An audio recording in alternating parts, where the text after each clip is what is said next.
Hello and welcome to our next podcast on Intel PadhAI Ka Future, where Intel has partnered with various digital learning solution providers to bring devices which are safe for our children. I am very excited to welcome Subodh. Subodh Sangwan is a project director at EdTech Tulna, a research project at IIT Delhi, where he leads the development of quality standards for the evidence based adoption of digital learning solutions.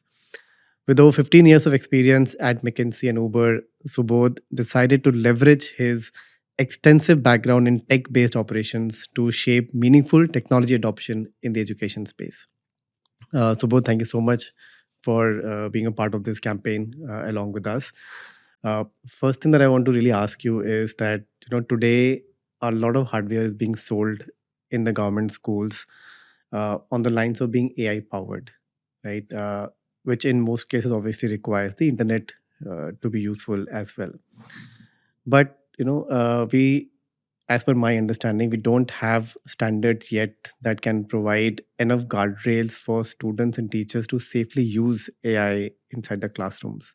Plus, of course, unrestricted access to internet also brings with its own set of challenges. So, what are your thoughts on this trend where students are getting unrestricted access to AI and internet in the government schools, especially given the fact that we yet don't have a dedicated education LLM in our country? Thanks, Rohit. Thanks for inviting me here.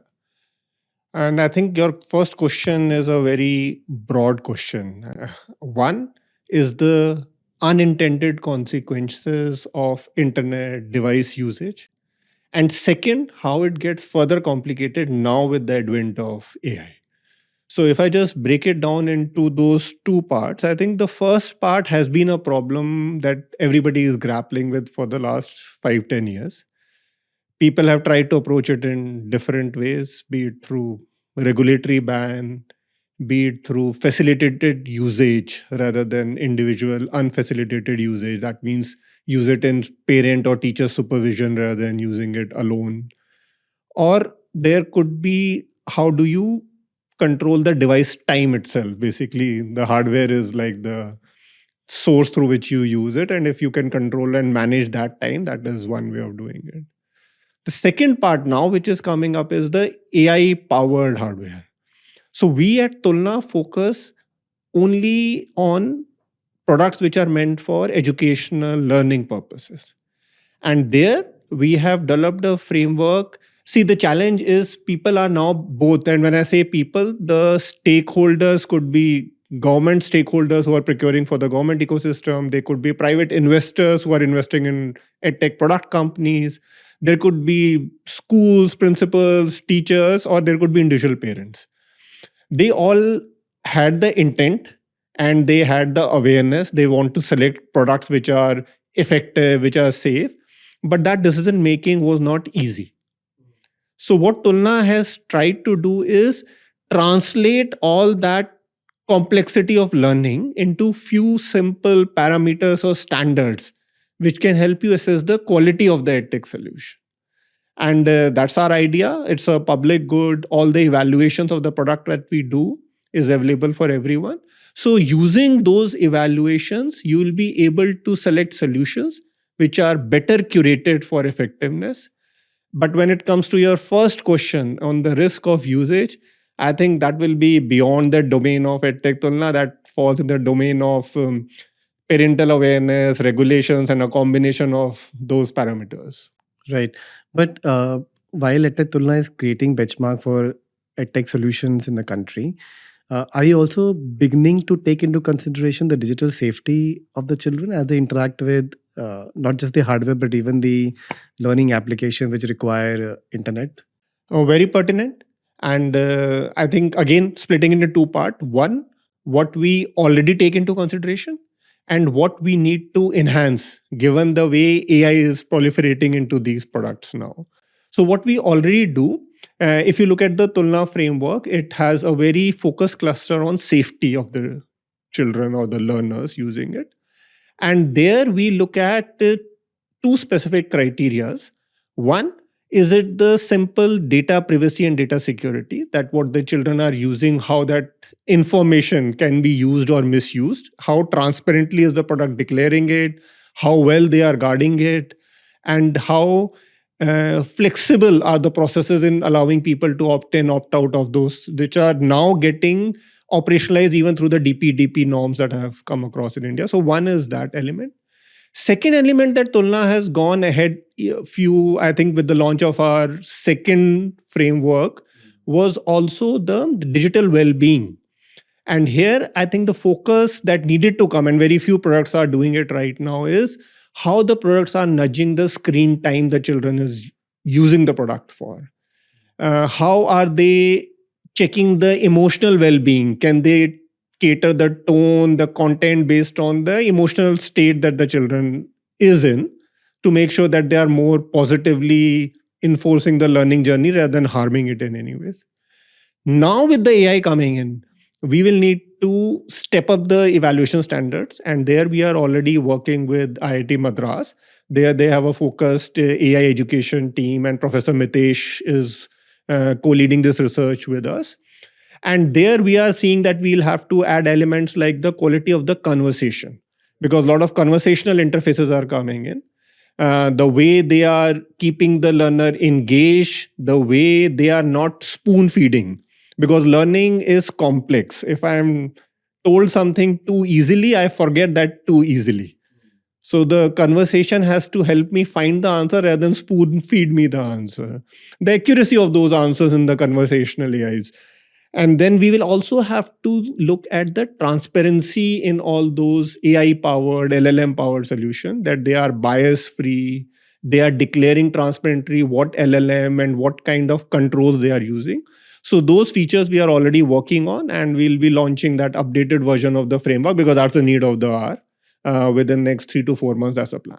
This is wonderful and very exciting to know, and I think a big thanks to EdTech Tulna, because we ourselves are seeing so many RFPs coming out, tenders coming out, where just the hardware is going on the pretext of being powered by AI, where the a narrative is being built that perhaps you don't require content or offline LMSs, because AI will be able to help teachers to generate the required content, or students may themselves be able to create their own content. I think from that perspective, it is extremely crucial that EdTech Tulna comes out with such guidelines as well.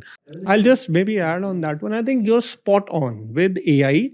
The access to creating this content, being a personal tutor for every learner, is become very easy. But the challenge is how curated is that content, and it is not easy to unearth the quality as. That's where the challenge lies, and that we need to demystify as a part of this ecosystem. That what we are feeding to our learners has to be curated quality, and not just an output of any LLM that may or may not be applicable to that context. Correct. In fact, I was just seeing a news clipping just a few days back. It became viral on Instagram as well, where a US reporter driving a car, the child asks, "Can I use Grok?" Right, and the child starts asking question. The Grok at some point in time asks the child to send some nudes, and the child is asking the mother, "What are nudes?" Right, so I mean, such kind of guardrails have to be created around, as you rightly pointed out. Perfect. Just taking the discussion more deeper into the hardware procurement, which is beginning to happening. Uh, from your work in the government, you meet a lot of government officers, I believe. Why is this happening? I mean, why is it still? I mean, when the threat of AI or unrestricted access to YouTube, internet is fairly evident, right? So why do you think still the ecosystem is failing to understand that this trend is not going to do anything good for the children? What will it take to shake things up? You mean the trend on being focused on hardware? Hardware and not focused on actual learning or safety of the children. Yeah. No, I think that's again a multi-layered problem I that we are know, yeah, looking but at, right? just wanted to understand your perspective as you talk to a lot of people, right? So Yeah. where do you think is it a mindset problem, financial problem, understanding problem? What is it? Yeah. So we have interacted with the policymakers, both at the central level, the Ministry of Education, as well as the various states. I think there are two elements to it. One, the policy needs to evolve. the ICT policy under which many of these procurements happen, was intended to give people a chance to be digitally savvy, digitally familiar. That was the original aim of that policy, which is now evolving to how does it support learning. That was not the original one. So, but that evolution is happening. If you look at the revised version of the policies, it is talking about learning content, it is provisioning for recurring spends on learning solutions. So, that is happening. Now, the second part is if the policy allows you to do it, how am I enabled or empowered to do it effectively? That's where the big challenge is. Even if an administrator wants to get a good quality content apart from the hardware into the program, discerning good quality is not easy. So, and many of them may not even come from educational or pedagogical background as well. So that's where I think as a ecosystem, Tulna also trying to do it in form of easy to consume standards that everybody can interpret. It's almost like converting something that you want to evaluate into measures that everybody talks, a language that everybody understands. So if you look at the way we try to summarize it is in basically 3 dimensions. Is the content quality great, accurate? Is the pedagogical alignment? Is it teaching in a way, the way it should be taught, that subject, that grade for that level should be taught? And third is the technology and the design interface easy, intuitive, safe to use. So at the highest level, if you can, one, have the policy provisions that is happening, and two, help everybody, give them tools to easily differentiate quality. I think those two can go a long way. But yeah, it's a evolution in process. I think hasn't happened. Will take some more time to happen. But one aspect where we can go deeper is, you talked about the revised ICT policy, and in fact, that revision in ICT policy had come out of a industry consultation which had happened way back in 2017. We were also fortunate to be a part of it. And the revised ICT policy had come out in 2018, where it talked about introducing laptops, tablets, LMS, local language content into the classrooms. But we have still not seen the adoption happen in the best way, even though it's been so many years, right? And EdTech Tulna, because we also interface with industry, while it is creating wonderful quality standards, but how, in your experience, how easy or difficult has it been for you to get states to adopt EdTech Tulna? And do you think it will take a lot of time before states mature to adopting EdTech Tulna or making it by default? So I think it's a two-sided solution. I think it's a flywheel where both the demand, which is the government being one big buyer, of course, private systems, schools, parents being another big buyer, they need to become quality conscious, as well as the suppliers, the product ecosystem needs to become quality conscious. And I think quality is a flywheel that needs to start somewhere. So one way to start it is that government is, or one of the biggest institutional buyers, government or non-government, are able to define quality in a standard nomenclature so that everybody understand what quality means. Otherwise, quality becomes too subjective, too vague, open to everybody's interpretation. So once that standardization is there, the supplier ecosystem gets an incentive to align with those standards. So I think we are in a nascent part of that journey. We need to standardize so that when there is quality, everybody understands, okay, there's content, there's pedagogy, and there's the technology and design. Everybody kind of is able to break down into those three and then more sophisticated levels. And then the policy and the market behavior is able to give the product companies incentives to align with those definitions of quality. And my journey, I know you have spent a lot of time in EdTech, many people have spent, but it's still a very nascent industry if you compare it to some of the other peers that we have. So this evolution is happening. I think we should be prepared to let it evolve over a 5-year, 10-year journey. I think it should significantly change after that. Are there any states who have perhaps taken a lead and have already begun talking about the safety of our children? And of course, the learning outcomes. No, definitely. So now, as we have been finalizing these standards, developing the evaluations, we have managed to work with 8 states now. They have one acknowledged that not just the hardware specifications, they need to look at the software quality, because it's like building a fancy school building and not ensuring good teachers are in that building or not. So that is the software for the edtech world. One, they have acknowledged that they need to give weightage to quality of the software. Second, they've acknowledged we need some standard ways of assessing quality of software. And then when they found, okay, Tulna is maybe one way, good way of doing it, they were, I would say, progressive enough to include them in their formal procurement process as well. That someone who's evaluated on Tulna or these criteria as per the Tulna framework, they included it in their selection process. So I think that is a big proof that there are policy stakeholders who are thinking about it and they are willing to adopt solutions which helps them make more informed solutions.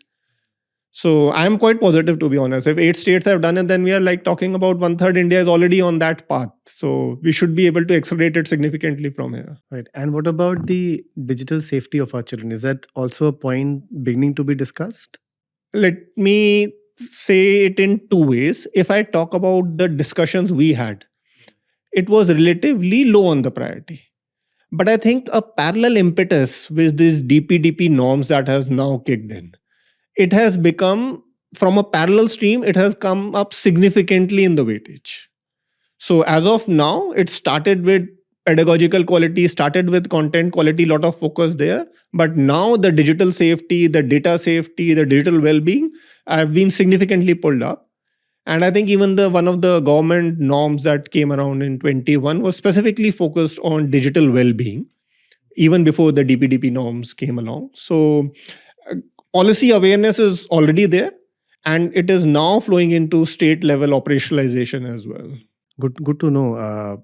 I was under the impression that DPDP still only talks about data privacy.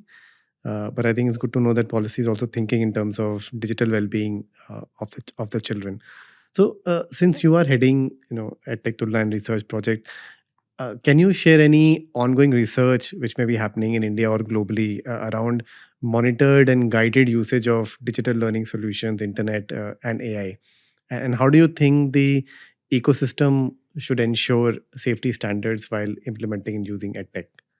Any research which you think which is already happening in this direction?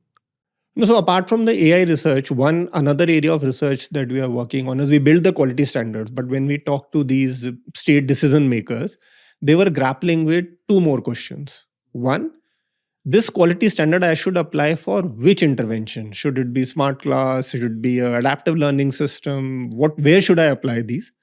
And second, even if I decide to choose the right application, choose the right quality, what are some of the implementation choices which are very important for a successful program? So what we did over the last year was we looked at almost 100 studies of EdTech implementation and impact to condense some of these insights, because like I can suggest that maybe do 1 period a week. Somebody can suggest do 4 periods a week. Is there a way to arrive at that answer based on any existing data, research, evidence, so that people can take more informed call? So 3 good, I think, implementation insights that we have managed to distill out, and now we are sharing it with the policy stakeholders as well. As one is on this dosage. That all the studies have shown that around 90 to 100 minutes per subject per week is the optimal impact for adaptive learning system usage. Beyond that, it starts on tapering and saturating and even declining. And less than that, the results are not realizing the full gains. So, which equally translates to something like 2 periods per week in the Indian school parlance. Number 2 is which subject and grades to start with. And I think now the evidence globally as well as in India is clearly showing that maths, English, it can be extended to other languages also, but not enough studies on that. Maths, English, and science. Relatively less, but even science has now 10% of the evidence studies emerging from science. So these 3, and they work across K to 10, but middle and secondary grades have typically shown marginally higher impact. A reason could be higher learner agency to use it. It could be the right usage that is happening. And the third insight, which is again a big question for policymakers, is the role of facilitator. And there, what we have realized is even in adaptive learning systems, the impact observed had huge variability between facilitated usage and non-facilitated usage. So most of these studies, almost 90%, are done for in-school implementation where there is a facilitator. And another good insight is the facilitator has to be someone who's guiding the children, need not be a subject matter expert per se. The difference between those two kinds of facilitators is not significant. So I think these three implementation insights, one, facilitated usage with a dedicated facilitator, which need not be a subject matter expert. Second, which subject grades to prioritize implementation with. And third, when you're doing it, putting in all the spends, at least ensure the right amount of dosage to get the right results. And I believe that having a facilitator inside the school would also help in ensuring digital safety and well-being of the children, because as the facilitator is around, students may not get distracted, and even if internet or AI is being utilized inside the classrooms, it can still be restricted and safe for the students, right? So there is another use case of EdTech, which is at-home learning, right? So in a school, facilitator is there and can perhaps, till the time software and standards evolve to ensure safety of our children on their own, a facilitator can still manage and intervene, right?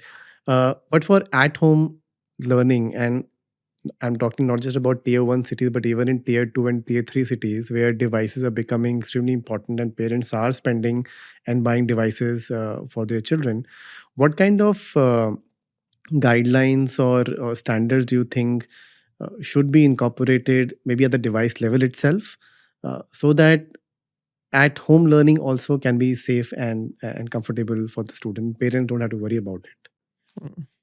I think here we are talking about two very different Indias, right? One that you just described is they have access to dedicated devices, they have access to internet, and we want to make sure this is used safely and meaningfully.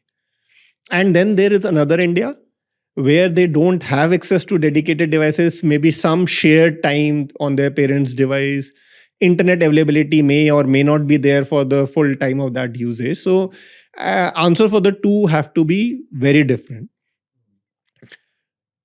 And personally, I'll come to both of them. Before that, this regulation thing of banning something like the Australia model on social media, etc. Personally, I'm not a big fan. Let's see how this plays out, because banning, making guidelines is very easy. One, they are not easy to implement. Something which is like externally used, maybe a car driving less than age of 18 can still be checked, but something which has to be used in the house, how they'll enforce that will have its own complication, even at the scale of Australia's population. Now imagine it at the scale of India's population. So banning is not the right. I think the two things which can work, especially on the first affluent or so-called the better off haves of India, I think the product innovation has to solve it. And that's where you, along with your hardware colleagues, need to come in. That how can we design products which are restricting the beyond intended usage?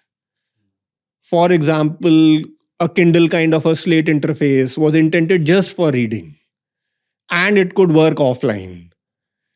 Something similar with restricted number of apps, with the interface which is not cognitively over-engaging or over-stimulating.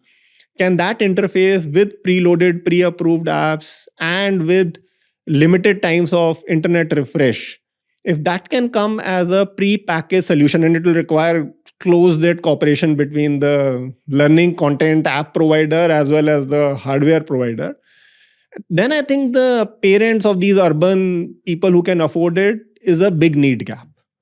And personally, that's where I think we also fit in. And we are looking for a solution like this because we are always worried what our children are doing on the tab.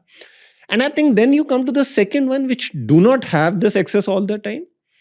There, I think having these offline modules is more a necessity than an option. Because even the school internet may not be very high bandwidth or very reliable, and at home would be worse than whatever the school broadband connection is. So there, and Tulna gives high weightage to this. Again, one of our clusters, which is on accessibility, explicitly checks what kind of a offline usage the product allows or doesn't allow. Because realistically, if you are talking about this government ecosystem, the India beyond this limited 10-20%, offline functionality is a necessity rather than a choice. Yes. And extending to that, there is also a set of solution providers today which allow offline usage and then periodic syncing to the dashboard and giving very guarded access to internet and AI, right? So as the world is evolving, it would be lovely to hear from you as edtech providers, people like us and several others. What are the areas you think we should? You mentioned about product innovation, but if we can go just a little deeper and see what are the areas where you think people like us should work so that we collaborate with hardware devices and learning solutions and make them safe and secure for the children. Any insights and inputs for people like us? So I will kind of be repeating, and I think the 2 points that we covered, if those two and whatever evaluation, we have evaluated almost 70 plus products right now. Two things where the products are not really making a lot of effort right now. Most of them have scored below meets expectation. That's our basically on a 3-point scale. That's the middle scale that we use. One, this digital well-being and emotional well-being. How do you build it in a flow that a child is positively nudged to take breaks in the screen time, to limit the cumulative screen time in a day or in a week?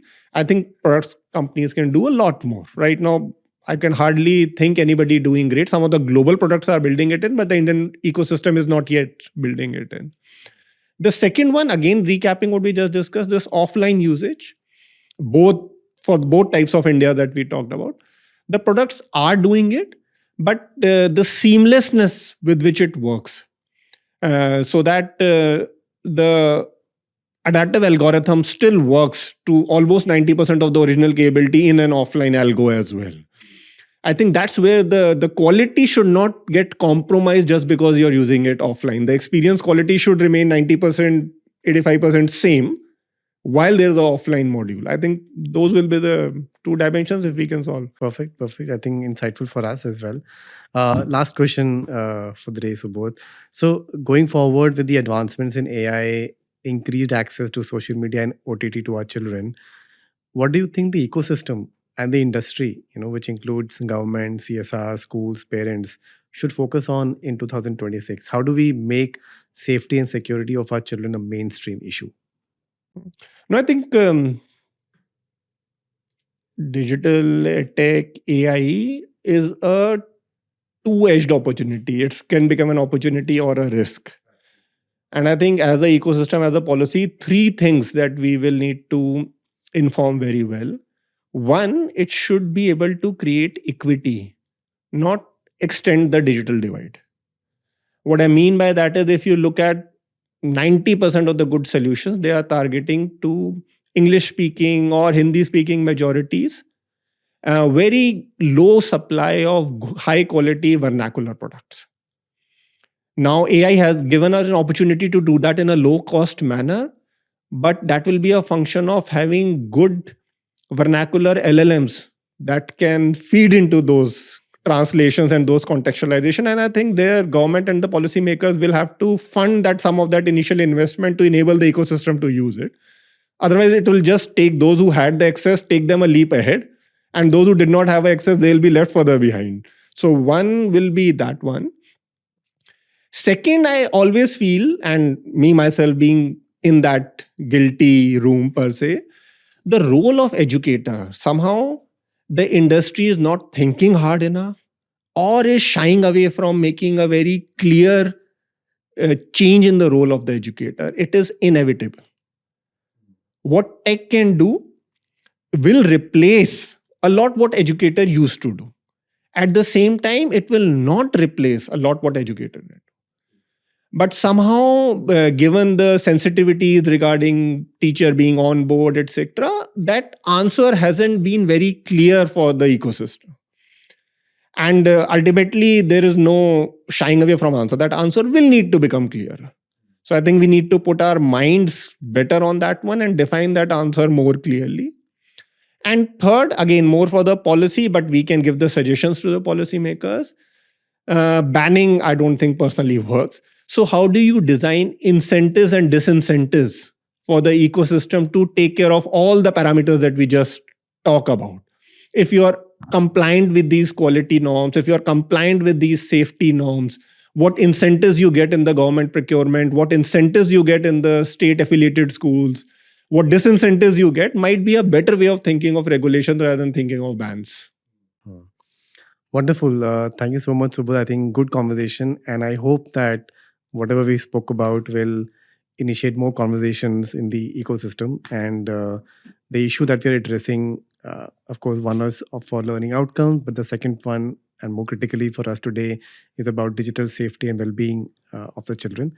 And I hope that those conversations will start opening up. And good to see EdTech Tulna playing such a proactive role towards that. So thank you so much once again. No, thanks for the opportunity. It was a great opportunity for me also to step back and reflect on these important topics. Thanks.